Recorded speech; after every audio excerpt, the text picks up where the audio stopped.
नमस्कार, good morning. मैं हूं आपके साथ आकांक्षा और आप देख रहे हैं आईबीसी 24/7 की बड़ी बात में आप सभी का स्वागत है। शुरुआत करेंगे इस बुलेटिन की आज की बड़ी खबर के साथ। तो राज्यों को ओबीसी की लिस्टिंग करने का अधिकार देने वाले बिल कल लोकसभा में पास हो गया है। इसके पक्ष में 385 वोट पड़े तो वहीं विपक्ष में एक भी वोट नहीं पड़ा है। इस बिल को आज राज्यसभा में पेश किया जा सकता है। दोनों सदनों में इस बिल के मंजूर होने के बाद राज्य और केंद्र शासित प्रदेशों की सरकारें सामाजिक शैक्षणिक दृष्टि से पिछड़े वर्गों की लिस्टिंग कर सकेंगी। राज्यों की ये शक्ति सुप्रीम कोर्ट के मराठा आरक्षण मामले में दिए गए फैसले के बाद खत्म हो गई थी। संसद में आज और कल कई अहम बिल पास किए जा सकते हैं। सदन में जारी गहमागहमी के बीच बीजेपी ने व्हिप जारी कर अपने सभी सांसदों को 10 और 11 अगस्त को दोनों सदनों और अन्य बैठकों में मौजूद रहने के लिए कहा है। तो कल लोकसभा में ओबीसी की लिस्टिंग का अधिकार वाला बिल पेश हो चुका है और आज राज्यसभा में इसे पेश किया जा सकता है। आपको बता दें, कल जब लोकसभा में यह बिल पेश हुआ तो पक्ष में 385 वोट पड़े थे और विपक्ष में एक भी वोट नहीं पड़ा था। और बताया जा रहा है कि आज राज्यसभा में ओबीसी की लिस्टिंग का अधिकार देने वाला बिल आज राज्यसभा में पेश हो सकता है और इसके लिए बीजेपी की तरफ से अपने तमाम सांसदों के लिए व्हिप जारी किया गया है। बड़ी खबर आपको बता दें, आज प्रधानमंत्री नरेंद्र मोदी से पंजाब के सीएम कैप्टन अमरिंदर सिंह की मुलाकात होने वाली है। किसान आंदोलन के साथ ही लगातार सियासी उठापटक जो हो रही है उस पर उनकी बातचीत हो सकती है। तो माना यही जा रहा था कि पंजाब की जो रार है वो खत्म हो गई है, लेकिन अभी भी जो सियासी सरगर्मियां हैं, सियासी उठापटक है, वो थमती हुई नजर नहीं आ रही है। अमित शाह से मुलाकात के बाद आज प्रधानमंत्री नरेंद्र मोदी से पंजाब के सीएम कैप्टन अमरिंदर सिंह मुलाकात करने वाले हैं और किसानों के तेज होते आंदोलन के बीच आज की जो मुलाकात है बेहद अहम मानी जा रही है। प्रधानमंत्री नरेंद्र मोदी से वो मुलाकात करेंगे और कई अहम मुद्दों पर दोनों के बीच चर्चा हो सकती है।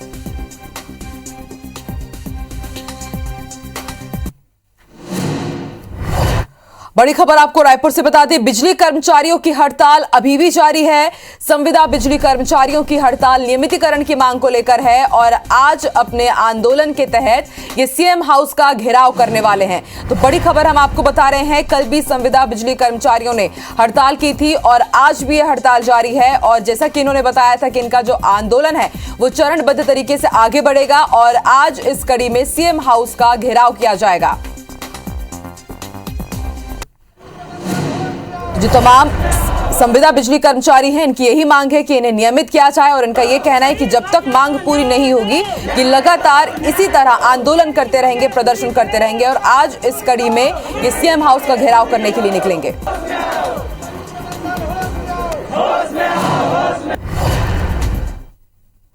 मध्य प्रदेश में बिजली कर्मचारियों की हड़ताल के बाद देर रात हड़ताली कर्मचारियों के प्रतिनिधि मंडल से ऊर्जा मंत्री प्रद्युम्न सिंह तोमर ने चर्चा की। इस दौरान मंत्री ने बिना वित्तीय भार वाली मांगों को जल्दी पूरा करने का आश्वासन दिया है। साथ ही वित्तीय भार वाली मांगों पर 1-2 दिन में फैसला लेने की बात कही है। मंत्री के इस आश्वासन के बाद United forum for power employees एवं इंजीनियर संघ का कहना है कि हमने मंत्री से निवेदन किया है कि वो जल्दी फैसला ले ताकि 24 से 26 अगस्त की हड़ताल को टाला जा सके। उन्होंने कहा कि मंत्री के फैसले के बाद हड़ताल को लेकर कोई फैसला लिया जाएगा। आपको बता दें, बिजली कंपनियों के इंजीनियर और हजारों कर्मचारी एक दिवसीय हड़ताल पर रहे। इस दौरान बिजली दफ्तरों में ताले लटके रहे और सभी ने अपना मोबाइल भी बंद कर रखा था।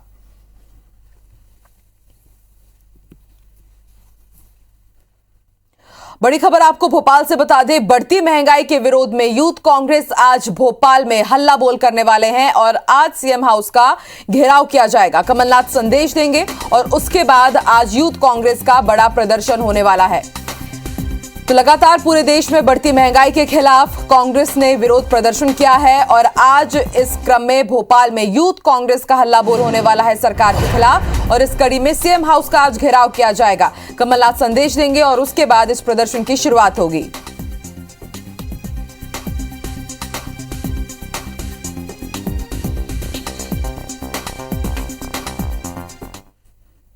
चलिए बढ़ते हैं आगे। तो मध्य प्रदेश विधानसभा में कांग्रेस ने जिस तरह आदिवासी, दलित और ओबीसी के मुद्दे पर हंगामा किया, उसके बाद बीजेपी अब जनता के बीच कांग्रेस की हकीकत बताएगी।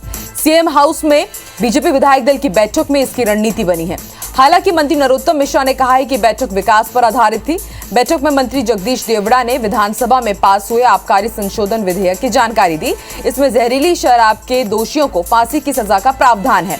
वहीं अवैध कॉलोनियों को वैध करने वाले विधेयक को लेकर नगरीय प्रशासन मंत्री भूपेंद्र सिंह ने जानकारी दी। इसके अलावा मुख्यमंत्री ने केंद्र और राज्य सरकार की योजनाओं के बारे में विधायकों को बताया और उन्हें जनता तक पहुंचाने की बात कही। इधर कांग्रेस के रुख पर मंत्री नरोत्तम मिश्रा ने कहा कि कांग्रेस तोड़ने और जातियों में बांटने की राजनीति करती है। कांग्रेस ने कभी ओबीसी आरक्षण को लेकर कोशिश नहीं की। कांग्रेस जनजाति के नाम पर भी छलावा करती है। बीजेपी के विधायक कांग्रेस के इस चेहरे को जनता के बीच लेकर बताएंगे।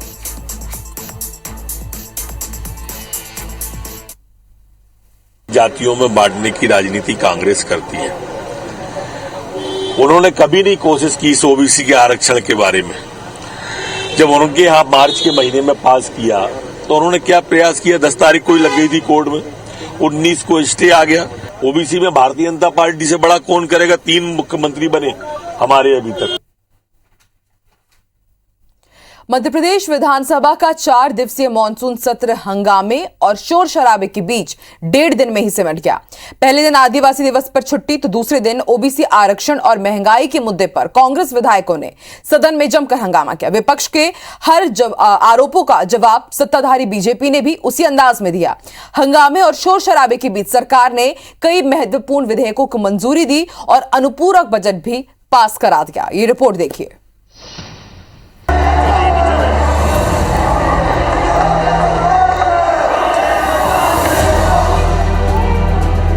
ये हंगामा मध्य प्रदेश के सर्वोच्च सदन का है, जिसे लोकतंत्र का मंदिर कहा जाता है, जहां विधायकों को प्रदेश की जनता की आवाज उठाने के लिए भेजा जाता है। पर इस हंगामे और शोर शराबे ने जनता की आवाज को दबाकर रख दिया। जी हां, मध्य प्रदेश विधानसभा का मानसून सत्र दूसरे ही दिन हंगामे की वजह से अनिश्चित काल के लिए स्थगित कर दिया गया। ये सबसे छोटा सत्र रहा, जो 1.5 दिन में सिर्फ 3 घंटे चला। ओबीसी और दलितों का मुद्दा उठाकर कांग्रेस ने सदन में जमकर हंगामा किया। प्रदेश की राजनीति में सबसे बड़े वर्ग ओबीसी और दूसरे बड़े वर्ग आदिवासियों के मुद्दे पर मचे हंगामे का सत्ताधारी बीजेपी ने अपने ही अंदाज में जवाब दिया। जब 55% हमारे प्रदेश की जनसंख्या पिछड़े वर्ग की है, आज इसको ना पास करके जो हमने किया था, हमने इसको लागू किया था, ये कोर्ट में गए, कोर्ट में गलत इन्होंने बयान दिया, कोर्ट में गलत बात कही और आज ये अटका हुआ है। क्या मूर्ख समझते हो सबको? आपका ये पाखंड हम चलने नहीं देंगे किसी भी कीमत पे। पिछड़े वर्ग की पीठ में छुरा घोंपने के इनका ये जो कदम है वो निंदनीय है और पिछड़ा वर्ग ने छोड़ेगा नहीं। वैसे इस बार विधानसभा सत्र में चर्चा प्रदेश में बाढ़, जहरीली शराब से मौत, दलित अत्याचार पर होनी थी, लेकिन आदिवासी दिवस और ओबीसी आरक्षण के मुद्दे पर मचे हंगामे ने बाकी सारे मुद्दों को गौण कर दिया। दूसरे दिन सत्र की शुरुआत में महंगाई के मुद्दे पर विपक्ष ने सरकार को जमकर घेरा। प्रश्नकाल के दौरान पेट्रोल डीजल के दाम को लेकर पूछे गए सवाल पर चर्चा के वक्त नेता प्रतिपक्ष कमलनाथ ने मुद्दा उठाया। इसे लेकर सदन में हंगामा तब शुरू हो गया जब वित्त मंत्री जगदीश देवड़ा ने ये कहा कि पेट्रोल डीजल के दाम कमलनाथ सरकार के समय बढ़े थे। इसके बाद कोरोना से जुड़े जरूरी सवाल आने से पहले प्रश्नकाल की कार्यवाही स्थगित कर दी गई। विधानसभा की कार्यवाही फिर शुरू होते ही ओबीसी आरक्षण पर मचे हंगामे ने पूरे विधानसभा सत्र को ही खत्म कर दिया। 16 साल इनकी सरकार थी, इनने कब पैरवी की? पहले भी इन्होंने पैरवी नहीं की। इनकी मंशा स्पष्ट नहीं है, ये नहीं चाहते कि पिछड़ा वर्ग को 27% आरक्षण लागू हो। और इसलिए अगर ओबीसी को 27% आरक्षण नहीं मिला तो इनके गलत जवाब के कारण, गलत उत्तर देने के कारण ही आरक्षण नहीं मिला।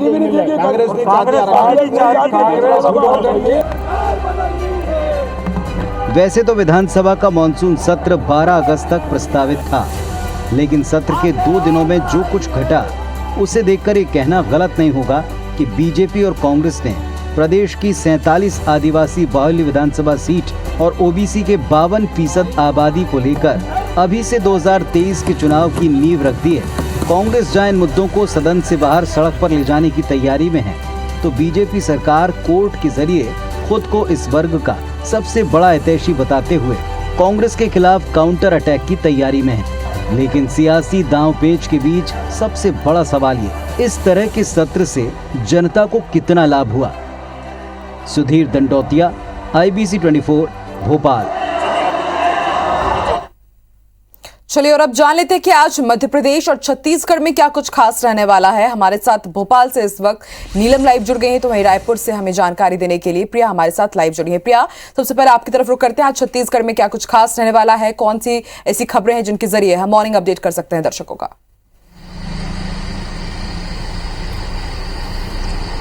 बिल्कुल आकांक्षा, आज मुख्यमंत्री भूपेश बघेल मिनी माता के स्मृति दिवस कार्यक्रम में शामिल होंगे। दोपहर 12 बजे न्यू राजेंद्र नगर स्थित सांस्कृतिक भवन में एक कार्यक्रम रखा गया है। जो मंत्री हैं कैबिनेट मिनिस्टर शिव डहरिया इस कार्यक्रम की अध्यक्षता कर रहे हैं और मुख्यमंत्री भूपेश बघेल इसमें वर्चुअली यानी कि वीडियो कॉन्फ्रेंसिंग के माध्यम से शामिल होंगे। इस कार्यक्रम में सतनामी समाज के जितने भी बच्चे हैं, महिलाएं हैं, साथ ही साथ जो कोरोना वॉरियर्स हैं जिन्होंने कोरोना के समय में उत्कृष्ट कार्य किया, उन सभी को सम्मानित किया जाएगा। बच्चे, प्रतिभावान जो बच्चे हैं जिन्होंने कोरोना के समय में भी अच्छा काम किया, पढ़ाई में भी आगे रहे, इसके अलावा महिलाएं जो आगे आकर अपना अपना नया काम कर रही, नई तरीके की अपनी प्रतिभाएं दिखा रही, इन तमाम लोगों को सम्मानित किया जाएगा। इसके अलावा आज बिजली कर्मचारी जो संविदा कर्मचारी है उनका बड़ा प्रदर्शन है। आज वे मुख्यमंत्री घेराव करेंगे। हजारों की संख्या में कल इन सभी कर्मचारियों ने मुख्यालय डगनिया स्थित मुख्यालय का घेराव किया है और आज मुख्यमंत्री निवास का घेराव करेंगे। कर्मचारियों की मांग है कि लंबे समय से वो संविदा के रूप में काम कर रहे हैं, अब उनकी नियमितीकरण करवाई जाए। सरकार ने उन्हें आश्वासन दिया था और अभी भी केवल आश्वासन दे रही है, जल्द से जल्द नियमितीकरण करवाया जाए, नहीं तो सारे कर्मचारी काम छोड़कर हड़ताल पर आ जाएंगे। अनिश्चितकालीन का आज दूसरा दिन है। इसके बाद लगातार चरणबद्ध तरीके से आंदोलन जो है कर्मचारियों का जारी रहेगा और उनका कहना है कि जल्द ही अगर सरकार उनके नियमितीकरण नहीं करती है तो प्रदेश भर में ब्लैकआउट की स्थिति बनेगी और अगर ब्लैकआउट की स्थिति बनती है तो इसके लिए पूरी तरीके से पावर कंपनी और छत्तीसगढ़ सरकार है वो ही जिम्मेदार होगी। ये तमाम खबरें हैं आकांक्षा जिन पर आज दिन भर IBC 24 अपने दर्शकों को अपडेट देता रहेगा।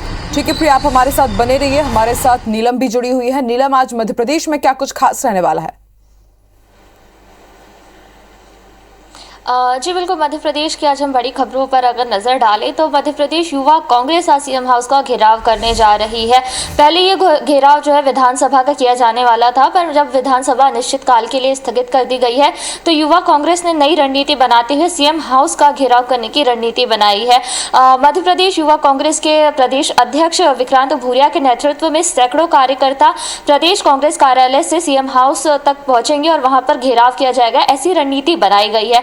प्रदेश में बढ़ती महंगाई, बेरोजगारी और भाजपा सरकार की कुछ नीतियों के विरोध में जो है ये घेराव किया जा रहा है और इसमें PCC चीफ कमलनाथ और हो सकता है कि पूर्व मुख्यमंत्री दिग्विजय सिंह भी शामिल हो और कई बड़े जो कांग्रेस के नेता हैं वो भी इसमें शामिल हो सकते हैं और काफी बड़े स्तर पर इस घेराव को करने की रणनीति प्रदेश युवा कांग्रेस ने बनाई है। इसके अलावा यदि हम गैर सियासी घटनाओं की बात करें तो कल से काम बंद हड़ताल पर पटवारी चले गए हैं और आज उस हड़ताल का दूसरा दिन है। अपने वेतनमान को बढ़ाने के लिए, ग्रेड पे को बढ़ाने के लिए, ऐसी कई मांगों को लेकर के जो पटवारी संघ है वो कई दिनों से चरणबद्ध आंदोलन करते आ रहा था, पर अब तक उनकी मांगों पर ध्यान नहीं दिया गया है, जिसके चलते उन्होंने कल से ही काम बंद हड़ताल शुरू कर दी थी और जिसका आज दूसरा दिन है, जिसके चलते कई तरह की जो राजस्व की कार्य हैं वो इस पे जो है प्रभावित हुए हैं और आज भी वो काम प्रभावित हो सकते हैं क्योंकि पूरी तरीके से उन्होंने अपना जो सामान होता है, जो बस्ता होता है, वो कार्यालय के बाहर रख करके कल भी प्रदर्शन किया था और आज भी संघ का कहना है कि हम इसी तरीके का प्रदर्शन जारी रखेंगे जब तक कि हमारी मांग मान ली जाती है। आकांक्षा, बिल्कुल नीलम, तो आप भी इन तमाम खबरों पर नजर बना के रखिएगा। ताजा अपडेट हम आप दोनों से ही लेते रहेंगे। बहुत बहुत शुक्रिया नीलम, प्रिया, आप दोनों का ही पूरी जानकारी देने के लिए। चलिए बढ़ते हैं आगे। तो छत्तीसगढ़ में कोरोना संक्रमण कम होने के साथ ही बिलासपुर, जशपुर और बीजापुर समेत 23 जिलों में एक्टिव केस 100 से भी कम हो गए हैं। प्रदेश में फिलहाल एक्टिव केसों की संख्या 1700 से कम हो गई है। पिछले 24 घंटे में रायपुर में 3 नए केस मिले हैं और इसके साथ ही प्रदेश में कोरोना के 112 नए मरीज मिले हैं। इस दौरान 4 मरीजों की मौत भी हुई है। 142 मरीजों के साथ एक्टिव केस के मामले में बस्तर फिर से टॉप पर पहुंच गया है। दूसरे स्थान पर बलौदाबाजार है, यहाँ 132 मरीजों का इलाज चल रहा है। रायपुर में 131, दुर्ग में 130, कांकेर में 128, जांजगीर चांपा में 116 एक्टिव केस हैं। प्रदेश में नए मरीजों की संख्या लगातार कम हो रही है। इसका असर ये हो रहा है कि एक्टिव केस भी लगातार कम हो रहे हैं। जिन जिलों में 100 से कम मरीज हैं उनमें कोरबा, रायगढ़, सुकमा, सरगुजा, कोरिया, सूरजपुर, धमतरी, दंतेवाड़ा, नारायणपुर, महासमुंद, बलरामपुर, गरियाबंद, बालोद के साथ ही दूसरे गांव हैं। दूसरे राज्यों के 19 मरीजों का भी इलाज अलग अलग अस्पतालों में चल रहा है। चलिए अब आपको बता देते हैं नेशनल कोरोना अपडेट क्या है। तो देश में पिछले एक दिन में कोरोना के 36,309 नए केस मिले हैं। इससे कुल आंकड़ा 3,20,33,000 के पार पहुंच गया है। वहीं 468 नई मौत से अब तक 4,29,000 से ज्यादा मरीजों की मौत हो चुकी है। पिछले 24 घंटे में 37,237 मरीजों के डिस्चार्ज होने से कुल आंकड़ा 3,12,10,000 को पार कर गया है। वहीं एक्टिव मरीजों की संख्या 3,80,000 के पार हो गई है। केरल में एक दिन में 21,119 नए मरीज मिले हैं, वहीं 152 मरीजों की मौत हुई है। इधर महाराष्ट्र में 5,609 नए केस मिले हैं।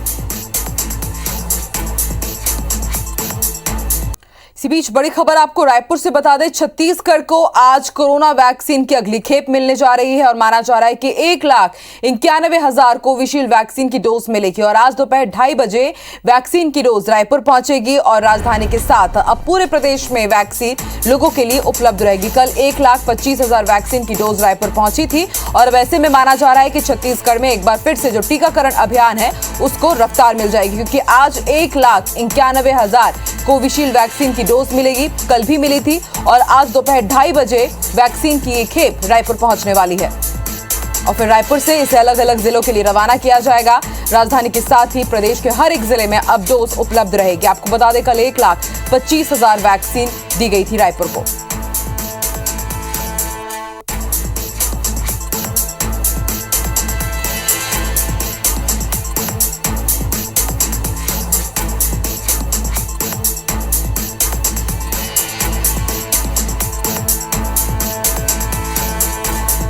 तो वैक्सीन की किल्लत के बीच एक राहत भरी खबर, वैक्सीन की नई खेप मिलने वाली है छत्तीसगढ़ को।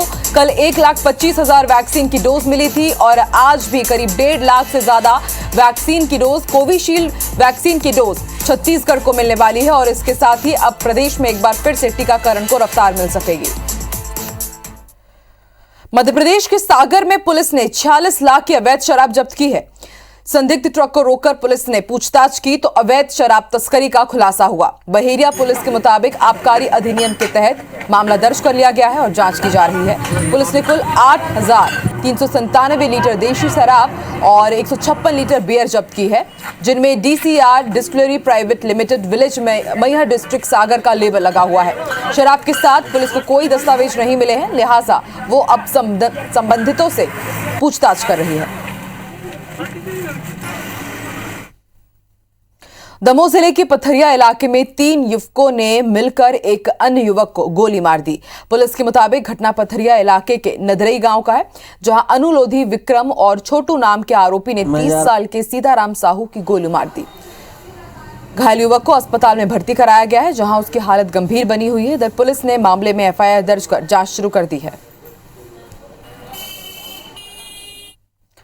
रीवा में स्वास्थ्य विभाग की लापरवाही से एक गर्भवती महिला का रास्ते में ही प्रसव हो गया और इलाज के दौरान उसके नवजात बच्चे की जान चली गई। मामला त्योथर क्षेत्र का बताया जा रहा है, जहां एक गर्भवती महिला इलाज के लिए सिविल अस्पताल पहुंची थी, लेकिन वहां उसे कोई डॉक्टर नहीं मिला। महिला को मजबूरी में इलाज बिना कराए ही घर लौटना पड़ा, लेकिन इस दौरान रास्ते में ही उसका प्रसव हो गया। स्थानीय लोगों की मदद से जच्चा बच्चा को रीवा के संजय गांधी अस्पताल में भर्ती कराया गया, जहां नवजात बच्चे ने इलाज के दौरान दम तोड़ दिया। इस मामले में त्योथर के SDM संजय पांडे का कहना है कि उन्होंने ब्लॉक मेडिकल ऑफिसर से बात की है और तहसीलदार को जांच की जिम्मेदारी सौंपी है।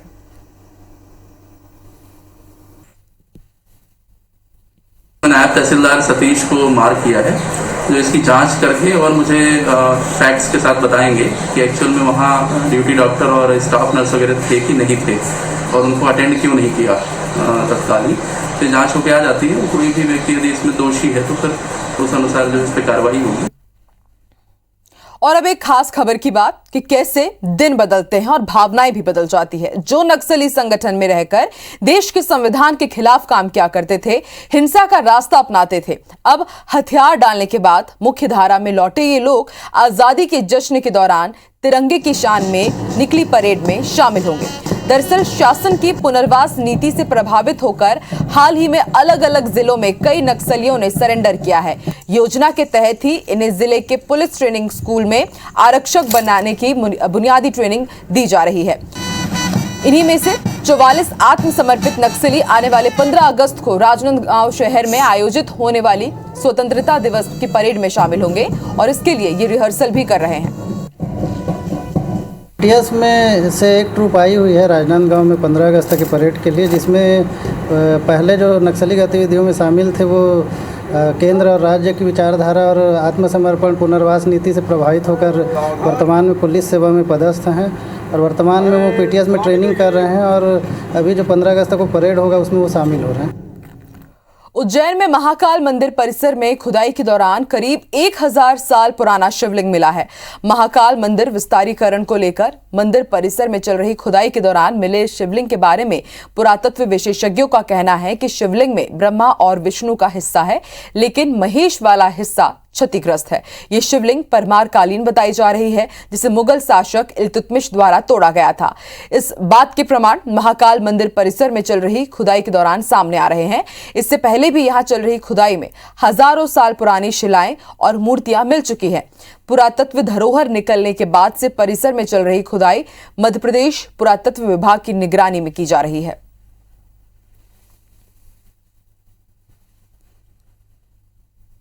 उज्जैन में साल में एक बार खुलने वाले नाग चंद्रेश्वर मंदिर में भक्तों के प्रवेश पर रोक लगाई गई है। महाकाल मंदिर की वेबसाइट पर ऑनलाइन श्रद्धालुओं को दर्शन कर सकेंगे और कलेक्टर आशीष सिंह का कहना है कि कोरोना महामारी को ध्यान में रखते हुए ये निर्णय लिया गया है। बता दें कि ये मंदिर हर साल नाग पंचमी पर्व पर ही खुलता है, जिसका श्रद्धालु बेसब्री से इंतजार करते हैं। इधर ओरछा के विश्व प्रसिद्ध राम राजा मंदिर एक बार फिर से आम भक्तों के लिए बंद किया जा रहा है। हर साल सावन तीज पर मंदिर में भीड़ लगती है और मेला भी सजता है, जिसमें लाखों श्रद्धालु शामिल होते हैं। लेकिन कोरोना को देखते हुए इस पर्व पर अब इस बार मंदिर आम भक्तों के लिए आज से 3 दिनों के लिए बंद रहेगा, लेकिन मंदिर में चलने वाली पूजा की परंपरा पुजारियों द्वारा की जाएगी।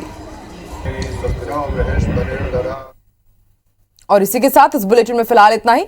देश और दुनिया की तमाम खबरों के लिए आप देखते रहिए IBC 24। नमस्कार।